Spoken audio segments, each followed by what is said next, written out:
Hello, snowboarders of the internet. I'm your host, Avran LeFeber, and in this video, we're going to be reviewing the Korua Shapes Transition Finder. Got tiny little tweaks to it for 2025. This board features Korua's float camber, which is rocker in the nose, then camber throughout.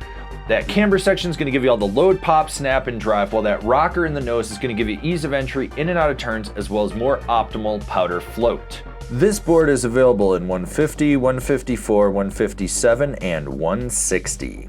I rode this board at Copper Mountain on a sunny bluebird day with about 3 inches of fresh snow on top of all the leftover pow from the previous day. There was some chopped chunder, perfect corduroy, and even a little bit of ice, and I rode it with my Rome Black Label bindings and my K2 Thraxis boots.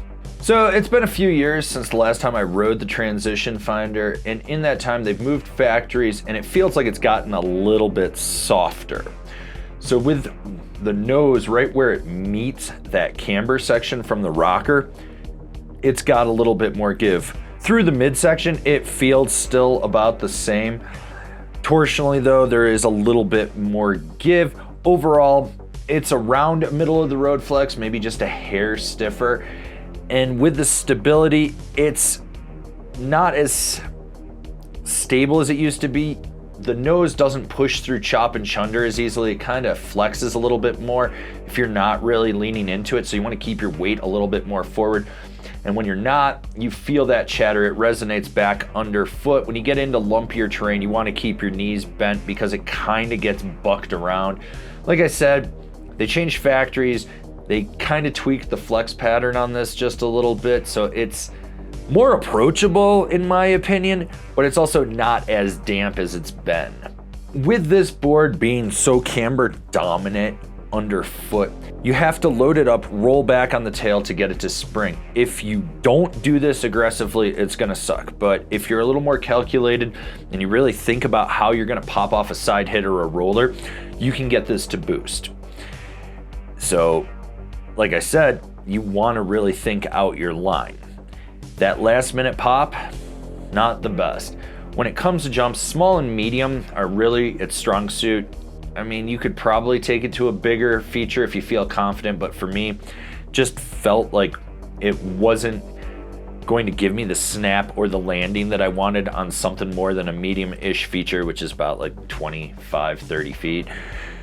The pop is there. It's still the Transition Finder. It's still gonna roop through the transition on like a hip or a quarter pipe or something and boost you in the air. I find that this is a board that it's better to just sort of push through the transition and let the lip throw you than to try to pop off of it at the end. Have you given this video a thumbs up yet? Why not, you sinner? While you're down there, remember to subscribe, click the bell, get those notifications, because you're a heathen. And heathens should hang out with fellow heathens. Obviously, the nose is going to be the more butterable section of this board. You've got that rocker, you got more area for leverage compared to the tail.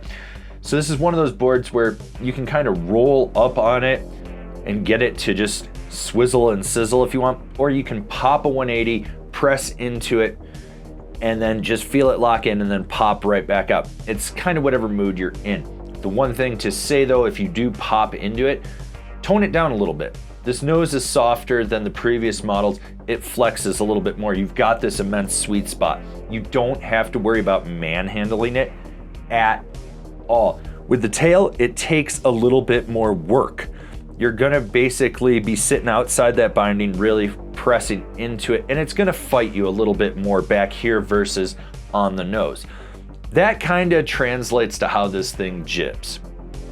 It locks into nose presses really easily, but tail presses, it's got a little bit of fight to it. When you go sideways, there's enough camber that it slightly cradles around the feature. The big thing to note is that it's designed more for jumping, riding transitions, and carving than it is slide and steel or plastic. The biggest thing that I noticed was that this board carves different than the previous versions. It's not as aggressive, it's a little bit more approachable, and it's better at more mellow carves, which was nice. It allowed you to ankle steer it a little bit more. Short, tight, quick carves, you could just really flex that ankle in and kind of just get it to lock in, then transition it back onto the heel. Medium mellow carves where you're swooping from one side of the run to the other, it excelled at. You felt locked in, you knew that it was just going to let you drive it from one side to the other. Deep, hard, aggressive carves though, this is where it changed. You don't have as much power out of the tail. So when you're really apexing that carve, driving your knee into the center and trying to get it to roop out, it would wash out. It would buckle just a little bit. You had to be a little more calculated, learn what the limitations were. It still carves great, don't get me wrong, and it's more approachable than ever in my opinion, but it's not as assertive, it's not as aggressive. The other thing that I'd want you to know about is I feel you need to set your stance a little more forward on this board than back. When you go back, it starts to get a little squirrely. When you go a little bit more forward, it grips a little bit better. Rider in mind, this is for that free ride carving, transition finding, pow smashing, tree blasting, party boarder that wants a board that can kind of do it all and isn't gonna be freaked out by the shape and be like, I need a twin to ride switch on. No, you don't. You don't. You know who you are. Like what we're doing over here? Want to support us further? Swing on over to Angry Snowboarder VIP and become a member. Sure, I could tell you more here, but I got a video over there that explains it so much better.